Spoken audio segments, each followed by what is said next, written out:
ജയിലിൽ കിടക്കുന്ന നായന്മാരുടെ എണ്ണ എടുത്ത് നോക്കുക. സുകുമാരൻ നായർ അധികാരമേറ്റതിന് ശേഷം എത്ര നായന്മാർ ജയിലിൽ കിടക്കുന്നു? അതിനു മുമ്പ് എത്ര പേരുണ്ടായിരുന്നു?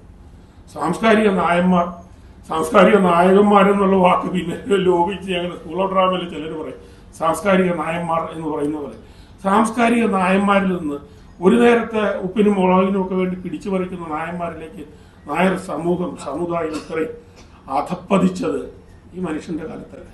പുഷ്പം ആചാര്യന്റെ കൽപ്പാദത്തിലിട്ട് റീത്ത് അദ്ദേഹത്തിന് നെഞ്ചത്തും വെച്ചിട്ട് നമുക്ക് സന്തോഷമായി പുതിയൊരു തലമുറയ്ക്ക്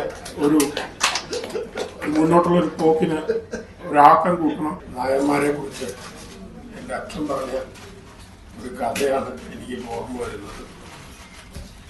ഈ ഒരാള് സ്വർഗം കാണാൻ വേണ്ടി ചെന്നു.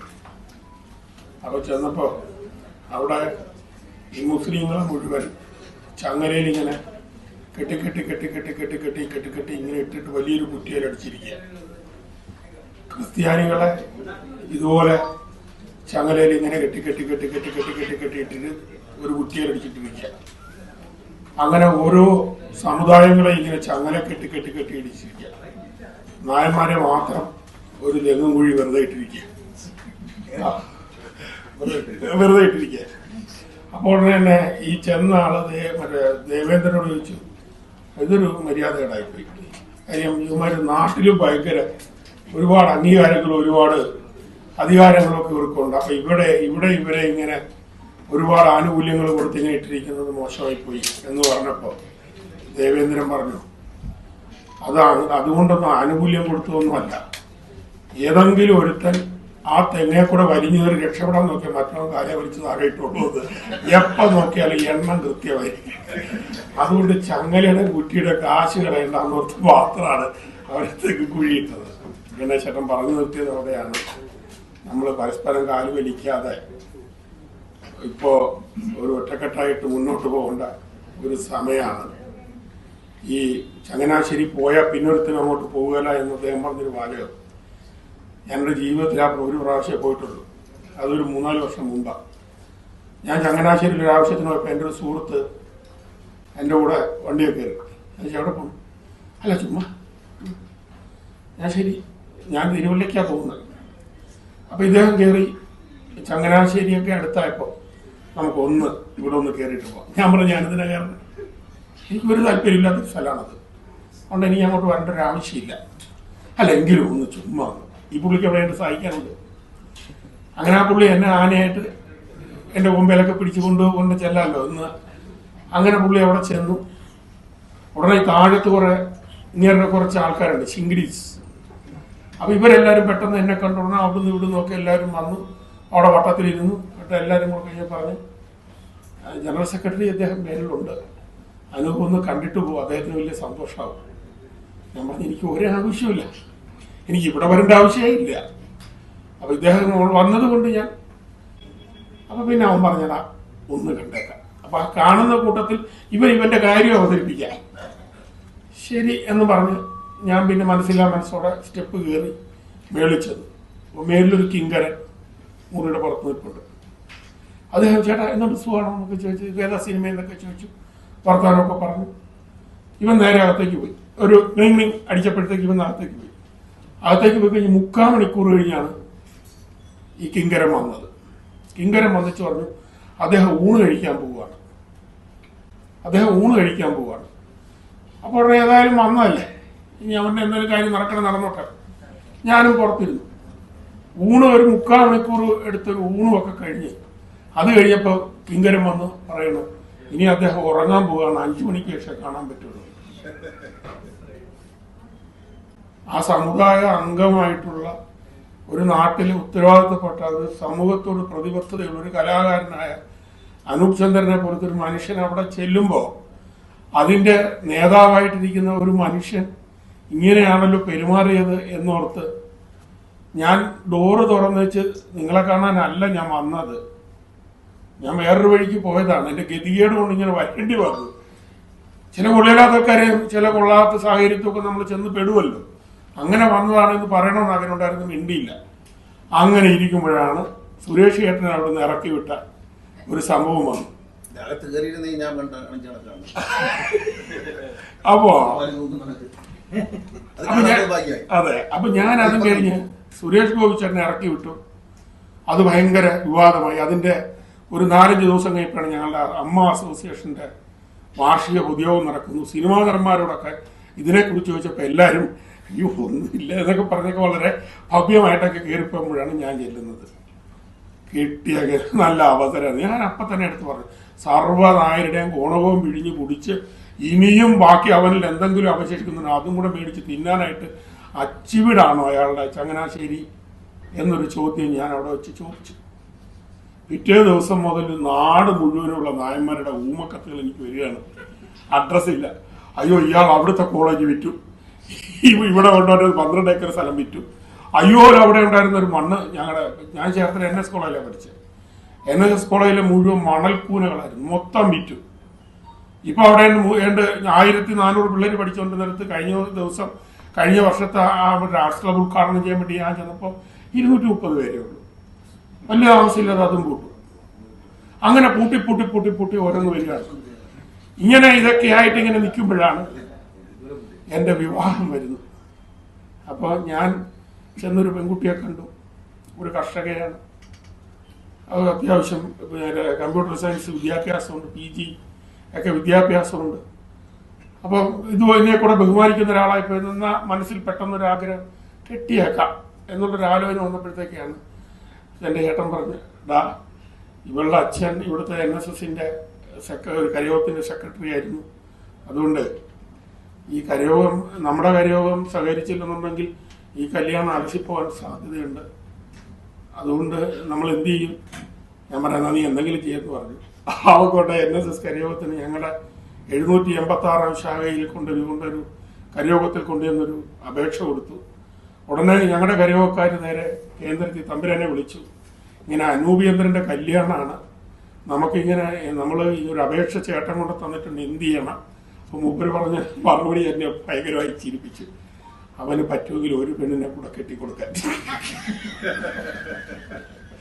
നിങ്ങളെ കൊണ്ട് കഴിയുമെങ്കിൽ അവന് ഒരെണ്ണത്തിനെ കൂടെ കെട്ടിച്ചു കൊടുക്കുക, അതോടുകൂടെ അവന്റെ കുറച്ച് ബുദ്ധിമുട്ടുകൾ അവസാനിക്കട്ടെ എന്ന് പറഞ്ഞു.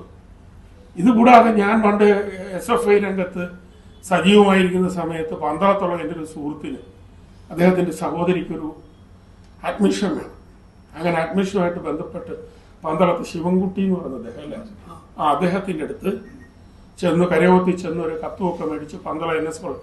അപ്പോൾ മറ്റേ കടമ്മനിട്ട സാറുമായിട്ട് ഞാൻ നല്ല സൗഹൃദമായിരുന്നുകൊണ്ട് ഞാൻ മിക്കവാറും സാറിനെ കാണാൻ കോളേജിൽ പോയിരുന്ന ഒരാളായതുകൊണ്ടും എനിക്ക് ആ വശങ്ങളെല്ലാം നന്നായി അറിയാവുന്നതുകൊണ്ട് ഞാൻ അവനെയും കൂട്ടിക്കൊണ്ട് ഇദ്ദേഹത്തിൻ്റെ അടുത്ത് പോയി ഒരു കത്തുമൊക്കെ മേടിച്ച് നേരെ ചങ്ങനാശ്ശേരി ഇദ്ദേഹത്തിൻ്റെ അടുത്ത് ചെല്ലുമ്പോൾ ഞാൻ പോയിരുന്നില്ല.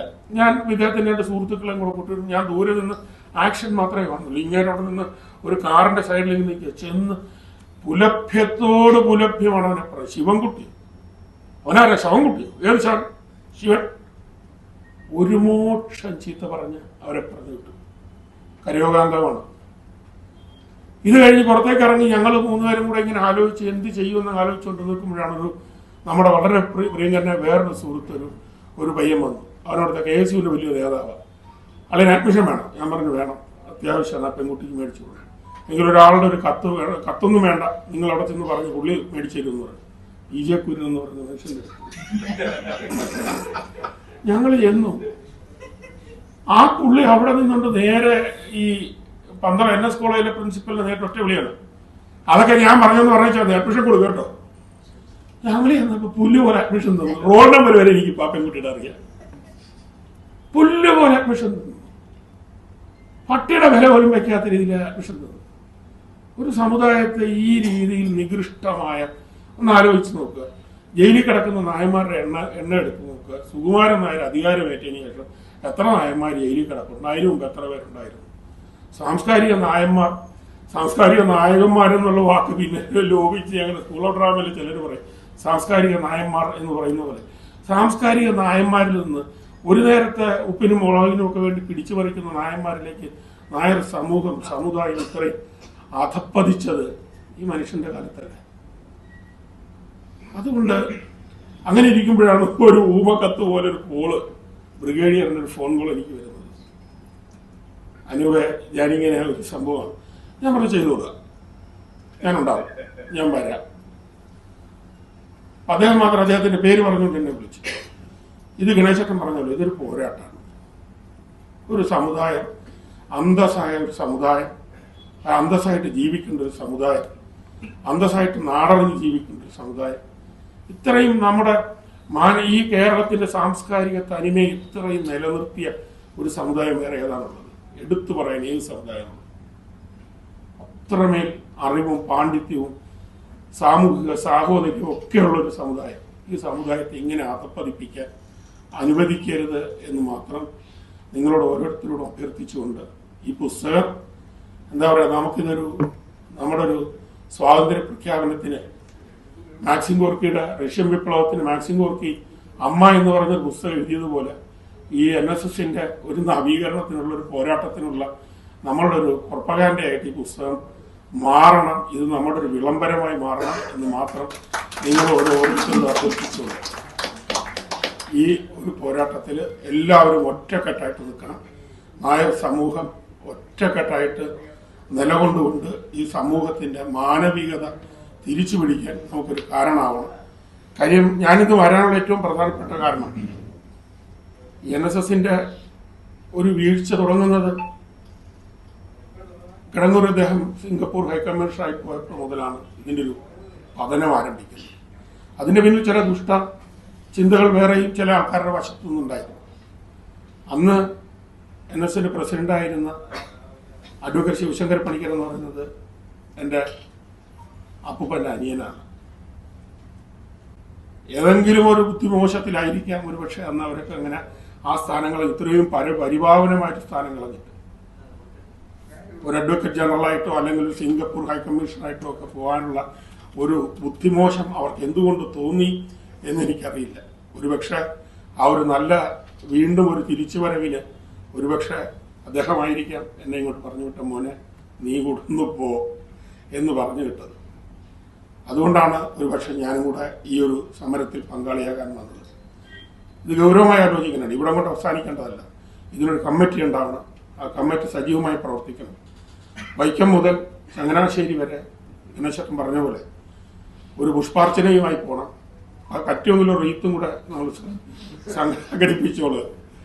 അതുമായി പോയി അവിടെ കൊണ്ട് വെച്ച് പുഷ്പം ആചാര്യന്റെ കൽപ്പാദത്തിലിട്ട് റീത്ത് അദ്ദേഹത്തിന്റെ നെഞ്ചത്തും വെച്ചിട്ട് നമുക്ക് സന്തോഷമായി ഒരു പുതിയൊരു തലമുറയ്ക്ക് ഒരു മുന്നോട്ടുള്ളൊരു പോക്കിന് ഒരാക്കം കൂട്ടണം എന്ന് മാത്രം നിങ്ങളോട് ഓരോരുത്തരോടും അഭ്യർത്ഥിച്ചുകൊണ്ട് ഈ ഒരു സമുദായത്തിന്റെ വസ്തുവകൾ വിറ്റഴിക്കാതെ ഒരു കുടുംബം ഒറ്റയ്ക്ക് തിന്നുന്ന ഒരു കൂട്ടുകൃഷി അതിൽ പാറ്റയാകണ്ട, ഏറ്റവും നല്ല ഇലചുരുട്ടി പുഴുവൊന്ന് അങ്ങിയൊക്കെ നമുക്ക് എല്ലാവർക്കും മാറിക്കൊണ്ട് ആ കൂട്ടുകൃഷി സമ്പ്രദായത്തെ തകർത്തെടുത്ത് നമുക്ക് സമുദായത്തെ ഒന്ന് പുനരുജ്ജീവിപ്പിക്കണമെന്ന് മാത്രം അഭ്യർത്ഥിച്ചുകൊണ്ട് ഇതിന് നേതൃത്വം കൊടുക്കുന്ന ധൈര്യശാലികളായ നല്ല നായന്മാർക്ക് എല്ലാവർക്കും ഒരിക്കൽ കൂടെ പിന്തുണ പ്രഖ്യാപിച്ചുകൊണ്ട് എൻ്റെ എളിയ വാക്കുകൾ ഉപസംഹരിക്കുന്നു.